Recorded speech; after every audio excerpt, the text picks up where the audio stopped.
તો મધુર કથા. ઘડાનું પાણી મધુર હોય, શીતળ હોય.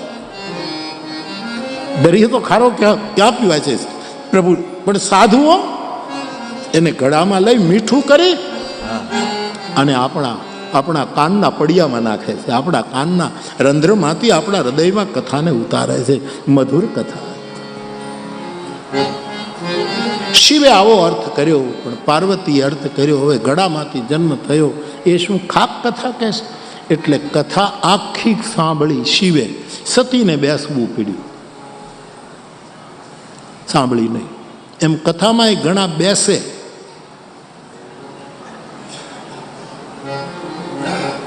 બસ હજારો માણસો બેસે પણ સાંભળે કેટલા? અહીંયા તો બધા સાંભળે છે, નહીતર સતી આખી કથામાં બેઠા સાંભળ્યું કઈ નહીં. ગામડામાં ભાગવત કથા હતી, એક ખેડૂતે રાખેલી, જેમ ગામડાઓમાં થાય. પોથી યાત્રા નીકળી, વેવાઈને ખાસ બોલાવ્યો, કપડાં ધોઈને આવેલો, નાહીને કપડાં ધોઈને નવો નવો વેવાય ધોયેલા કપડાં પહેરીને આવ્યો છે. હવે વેવાય કથામાં આવે, 7 દિવસની ભાગવત કથા. અને સાહેબ મોરારદાસ બાપુએ તબલા બાંધ્યા, બીજા બાપુએ મજાંજને પખવાજ લીધા અને પોથી યાત્રા નીકળી છે. બળદગાડામાં વક્તા મહોદય બેઠા છે અને બળદની પીઠ ઉપર ઝૂલીઓ નાખી છે ને શિંગડાને પણ એકદમ પેલાવાળા મીઠ્યા છે, ગાળમાં ઘૂંઘરાઓ નાખ્યા છે સાહેબ. આને પરાળ નાખીને કડબ નાખીને ગાડામાં એના ઉપર 2 ગોદડા ધોયેલા નાખીને ગોર બાપાને બેસાડ્યા છે. અને આગળ બેનો દીકરીઓ પોથીજી લઈને જાય છે. પછી તો ભાઈ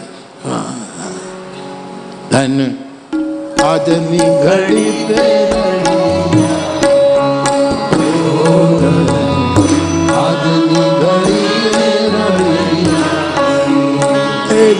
મારો વાલાજી આવ્યાની મારો વાલોજી આવ્યાની. આનંદ કોઈ મારી પ્રાર્થના છે કોઈ ઊભા નહીં થાવ. એક વખત રાસ કરાવીશ ત્યારે બધું આખો માંડવો ઊભા થજો, પણ આમાં જો ઊભા થશે ને પછી મારે બેહાડવું બંધ. આમ બેઠા બેઠા એક તાળી.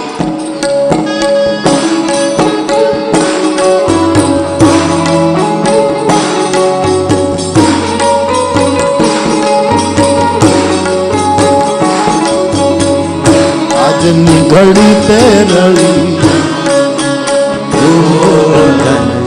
આજની ઘડી તે રળિયા મારો વાલો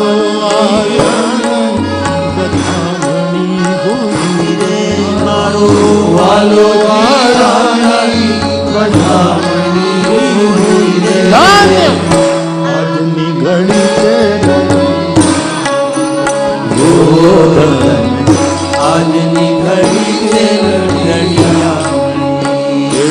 મહેતા નરસૈન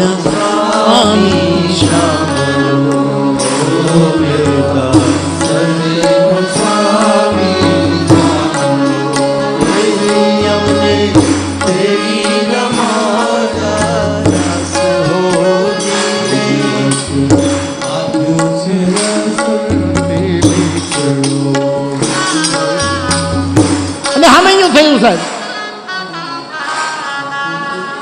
મેળગા વગેરે તબલામાં ધમધમાટી બોલે છે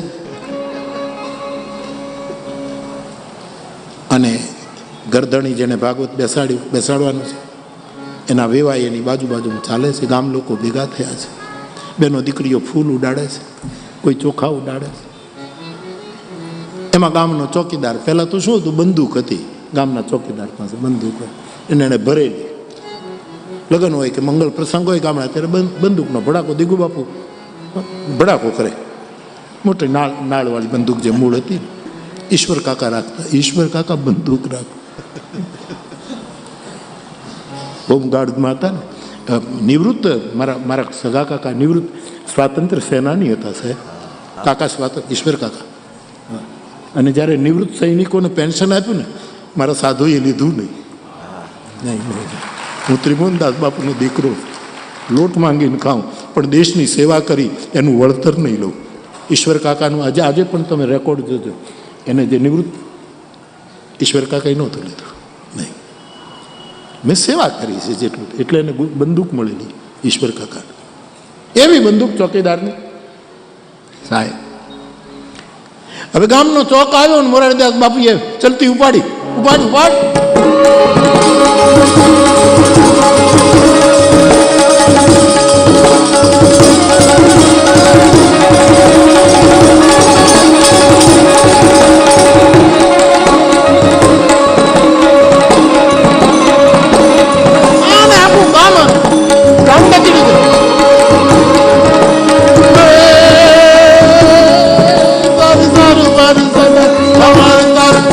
બાપુ સાહિત્ય કરવું છે, સાહિત્ય.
પછી આગળ આલો.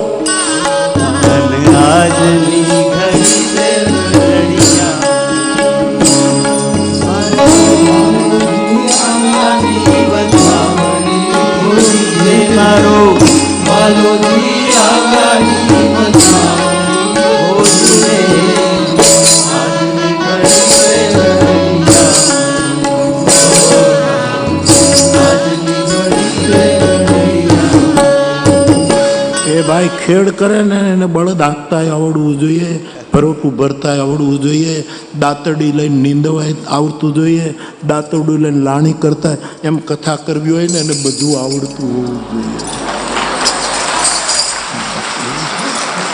પાછો વળી પાછો ચોક આવ્યો.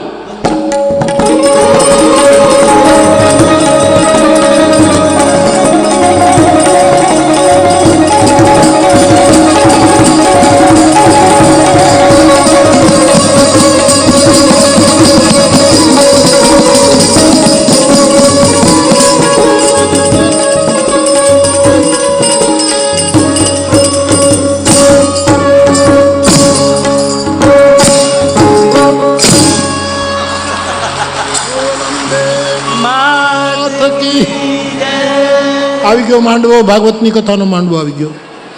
અને જેવું માંડવો નજીક આવ્યો છે ને, આમ ચોકીદારને ઉજમ ચડ્યું.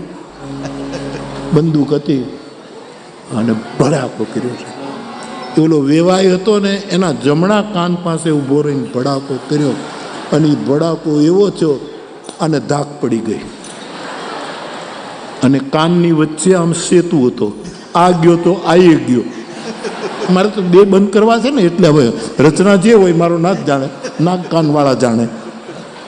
ડૉક્ટર બે કાનમાં બંધ થાય, કાંઈ ખબર એવો ધડાકો. પોથીજીનું પૂજન થયું છે, ગોરબાપા બેસી ગયા છે, આરતી ઉતરી, જય જયકાર થયો. સામે જ વેવાઈને તકીઓ આપેલો, વાહડા બાંધેલા ટેકાના, અને ખૂંટા ખોડીને વાહડા, ગામડાની કથા, એમાં ગોદડું પાથરેલું, મેલું ગાડલું ગોળ ગોળ કરીને. એ તો બધું ગામડાનું, એટલે એમ જ હોય ને યાર. કાંઈ આમાં કોઈ વીટો કરી અને તો જેવો માણસ જેવો દેવ એવી પૂજા હોય યાર. તમે યાર દાંત તમને કોઈ કહેનારું જ નથી. અને બેઠો આન ગોર બાપાએ મંગલાચરણ કર્યું છે. આપણું ગામડાની ભાગવતની પણ મજા હતી. યમ યમ પ્રવ્રજન મનુતે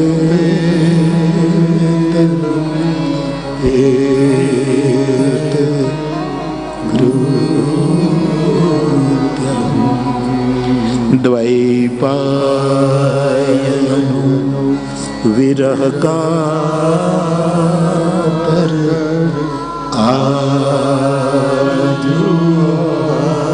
પુત્રેતિ તન્મયતયા તરવો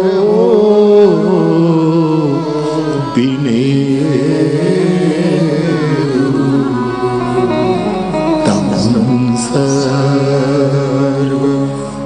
સર્વભૂત હૃદયં મુનિ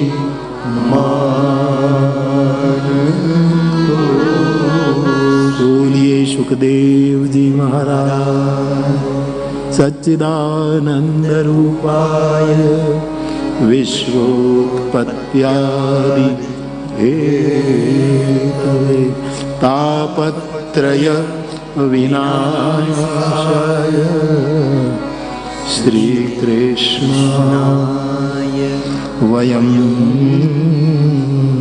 વ્યાસાય વ્યાસરૂપાય મંગલાચરણ કર્યું છે.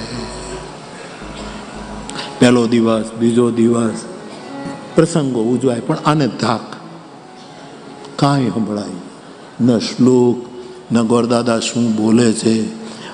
વિનોદ વચ્ચે આવે તો આખો મંડપ, દેશી મંડપ આપણે ગામડાનું કપાળ બાંધ્યા હોય, દાંત કાઢે, રડે. આને કાંઈ આવ બાઘો જ બની ગયેલા.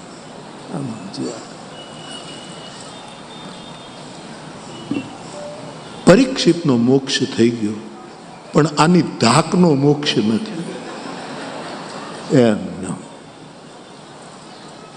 અને પછી ગામડામાં પછી પોથીની પધરામણી થાય, વાતે ગાતે યજમાનને ઘરે, મંદિરે જાય, પછી યજમાનને ઘરે જાય, ત્યાં રાત રોકાય, રાત્રે વળી ભજન થાય. આ બધી ગામડાની પદ્ધતિ, બહુ સુંદર પદ્ધતિ. પછી પોથી યાત્રા નીકળી છે અને મોરારીદાસ બાપુએ તબલા બાંધ્યા છે સાહેબ, અને ચોક આવ્યો ને ધમધમાટી બોલાવી છે, વળી પાછા કેડે ચડ્યા છે. એમાં પાછો ચોકીદાર આવ્યો અને વેવાઈના ડાબા કાન પાસે ઉભો રહ્યો. તો મારે ગોઠવવું ને ક્યાં ઊભો હતો, તો તમારે ખાલી સાંભળવાનું. તમે હા, એમ નહીં પૂછતા કે એ વખતે તમે હતા, તો પછી શાંતિ રાખો. ડાબે કાને ગયું. એનો ઈરાદો છે કે આ એ બંધ કરી દો, કારણ કે કથાનું ફળ બીજું સાંભળવાનું બંધ થઈ જાય તો કેટલું ખોટું કથાનું ફળ છે. આ બધા જ બંધ થઈ જાય. અમદાવાદમાં કોઈએ પૂછેલું ને કે અમદાવાદમાં તોફાન થાય તો શું તો કોઈ પોલીસ અધિકારી હતા, એણે કહેલું કે અમે 3 દરવાજે કર્ફ્યુ નાખી દઈએ એટલે પછી હુલ્લડબાજ. એમ હું ને તમે જો 3 દરવાજે કર્ફ્યુ નાખી દઈએ ને તો જીવનના સંઘર્ષો બંધ. અવળું જોવાનું બંધ કરીએ, અવળું સાંભળવાનું બંધ કરીએ અને અવળું બોલવાનું. આ 3 જે દરવાજા 10 દ્વારવાળી નગરીના, એમાં 3 દરવાજે જો કર્ફ્યુ નાખી દો. આ નાના દાદા 5 મિનિટમાં સૂઈ જતા હતા એવું લખ્યું છે. આટલી બધી ચિંતા સંસ્થાઓની, સમાજના અનેક અર્થઘટનો, પોતાના સંસ્થાના પ્રોબ્લેમો, વડીલોના, આ બધું જ હતું. પોતાના નિજી જીવનના પ્રોબ્લેમો, અને છતાંય સુવે એટલે 2 મિનિટમાં ઊંઘી જતા નાના દાદા. અઘરું છે. પછી એને બધા પૂછે કે તમને આટલી બધી જંજાળ, આટલી બધી ઉપાધિ, અને તમને ઊંઘ કેમ આવી જાય? એક જ જવાબ છે, હું સ્વિચ બંધ કરી દઉં છું. લાઇટ બંધ કરવામાં બીજું શું કરવું પડે? શ્રીરામ જય રામ જય જય રામ કરવું પડે? ઓમ નમો ભગવત. સ્વિચ બંધ કરો. આવા મહાપુરુષોને સ્વિચ બંધ કરતા આવડે અને તરત સુઈ જાય. હું એક વાત કહું, તમે કહેશો પણ વાત તો કરો છો, એમાં વળી નવું શું કરો છો તમે? એક વાત મારે તમને કહેવી છે.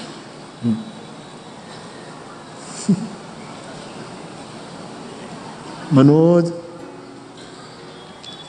જુઓ, હું આખી આમ રખડ્યા જ કરું છું ને ફેર્યા જ કરું છું. હરેક ગામ, હરેક ઘર, ક્યાં ક્યાં ઉતારા હોય, પણ મને જ્યાં ઉતારો આપે ને તો પહેલું કામ શું કરું કે મારી કુટિયામાં જઈને હું જોઈ લઉં કે પંખાની સ્વિચ કઈ છે, લાઇટની, ટ્યુબલાઇટની કઈ છે, ડીમ લાઇટની કઈ છે, એ પહેલું હું જોઈ લઉં. અને એ જ્યારે મારે પંખા કરવો હોય તો એ દબાવું, પછી કેટલો રાખવો, 1 ઉપર 2 ઉપર, વેધર ઉપર, એ હું કરી લઉં. મારા ભાઈ બહેનો, આપણે આ ઘરમાં ઉતારો છે, થોડુંક સ્વિચનું જ્ઞાન કરી લો કે મારે કેટલું બોલવું, મારે કેટલું સાંભળવું, મારે કેટલું જોવું. આપણને કમરાની સ્વિચનું જ્ઞાન છે, પણ આ કલેવરની સ્વિચ, ક્રોધની સ્વિચ બંધ કરી દો ને, અથવા તો કરવો હોય તો 2 ઉપર રાખો ને. ફૂલ હું કામ? હાથ ઉપર હું કામ પંખો ફેરવો છો ખીજનો આડે ધડ? કામનાની સ્વિચ રાખો. સમ્યક કામની કોઈએ ના નથી પાડી. કામનો જે બાપ કહેવાય એવા ભગવાન કૃષ્ણએ કહ્યું છે કે ધર્મથી વિરુદ્ધ ન હોય એવું કામ મારી વિભૂતિ. કામોસ્મી ભરતર્ષભ, હે ભરતર્ષભ, એ કામ હું છું. એની સ્વિચ હોવી જોઈએ. લોભ કેટલો કરવો જોઈએ એની સ્વિચ હોવી જોઈએ. એ સ્વિચ રાખજો. કે કથા છે એમાં સંસ્થાને આપણે ઉપયોગી થઈ જઈએ તો 0 ઉપર તમારો પંખ હોય ને એને 2 ઉપર કરી નાખો અને 10મો ભાગ આપી દો. વળી તમને ગરમી લાગે તો 3 ઉપર કરી દો. અને અને અને અને શું કહેવાય, નિપટ લોભ હોય 0 ઉપર મૂકી દો, સુઈ જાઓ. પરમાર્થને કારણે મોહે માંગત ન આવે લાજ. દીધું હોય તો દેતો જાજે. ત્રાપજકર દાદાને યાદ કરો. આપણો ત્રાપજકર દાદા. તન તીર્થ શું છે દો કીધું તો ભૂલી ગયો, છોડો. ભગત બાપુ પોતે ત્રાપજકર દાદાને ગાતા ત્યારે આમ ગાતા, કાક બાપુ. પણ સુકાણા રે હાડ પાડોશી ન બાળ ને મોઢે, કાંક મુઠી ચણ નાખતો જાજે. એ તને દીધું હોય તો દેતો જાજે, એ આપ્યું હોય તો આપતો જાજે. ભલા બાપુ ભલા, મેરુભાઈ પડકારો કરે, બાપુ ભલા ખમા, ભગત બાપુ ખમા. એ દરિયો કાઢતો ડોળા રે, માથે યુભમ વમળે ચડેલ કોઈનું વાણ ધીરે હંકાર તો જાજે. તને દીધું હોય તો દેતું, આપ્યું હોય તો. અને આપ તો એવી રીતે આપજે કે ખબર ન પડે. આજના સમયમાં ખબર પડે તોય ચિંતા નહીં. કળિયુગમાં છૂટ છે. કોઈએ પૂછ્યું ને અરુણભાઈને, એને છૂટ આપીને કે ભાઈ 11થી વધારે તમે આપશો તો તમે કહેશો એ નામ. પણ કળિયુગમાં એવું લખ્યું છે, એન કેન વિધિ દિનને દાન કીએ. કોઈ પણ રીતે તમે દાન કરો. કારણ કે સત્ય વૃષભ ધર્મ પુરુષના 4 ચરણ છે. ધર્મ વૃષભના 4: સત્ય, તપ, શૌચ અને દાન. હવે સત્યનું તો આપણું જે ધર્મનું વૃષભ છે એ તો જરા લંગડાતો થઈ ગયો છે. હા, સત્ય કેટલું આપણે પાળીએ. પવિત્ર પણ આપણે કેટલું પાવિત્ર કેટલું રાખી શકીએ છીએ. તપ કેટલું કરી છે. એક જ કલીમાં એક પ્રધાન, દાનનું ચરણ એક જ બચ્યું છે. અને તેથી કોઈ પણ રીતે કોઈ દાન કરે. અને ભગત બાપુ કહેતા, ભરતદાન બાપુ, એને મોઢેથી સાંભળેલું કે હવે કાંઠે નાનું ગામડું હોય ને ત્યાં અનાજ દળાવવાની ઘંટી હોય ને કોઈ બેન દીકરી પોતાના ઘરવાળાને એમ કહે કે લોટ ખૂટી ગયો છે ને તમે જાઓ અને જુવારની ફાટ લઈ અને એ દળનું દળાવા જાય. પછી જે મૂળ રસ્તો હોય આમ ફરી ફરીને જાય તો મોડું થાય, પાછો ફરે, છોકરાઓ સૂઈ જાય. એટલે એ શોર્ટકટ કોકના ખેતરમાં કેળી હોય ને એમાં નીકળે. અને ગામડાનો ખેડૂત એની ફાટેલી પછેડી એમાં જુવાર લે. એને ખબર નથી કે ફાટેલી પછેડીમાંથી દાણા નીચે પડી જાય. એ કોકના ખેતરમાંથી શોર્ટકટ કરે અને ઉતાવળે જાય. ત્યારે કોકના ખેતરમાં એને ખબર ન પડે એમ જુવારના દાણા પડે અને પહેલું ઝાપટું પડે અને ત્રીજે દિવસે જ્યાં કોટડા નીકળે એમ તારું દાન તને ખબર ન પડે એમ સારા ખેતરમાં આપતો જાજે, દેતો જાજે કે તને ખબર પણ ન હોય. દીધું હોય તો દેતો જાજે, આપ્યું હોય તો આપતો જાજે. આવું ત્રાપજકર દાદાએ લખ્યું છે. બહુ સારું લાગ્યું. ત્રાપજકર દાદાના નાટકો, ઓહો ગજબ દોહાવો તો બહુ સરસ. તો હું શું કહેતો હતો ભાઈ તમને? લ્યો બોલો.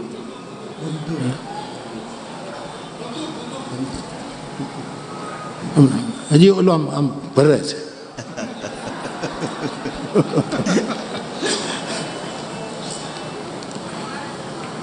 એ પોથી લઈ નીકળે અને સાહેબ ડાબા કાને ઉભો રહ્યો,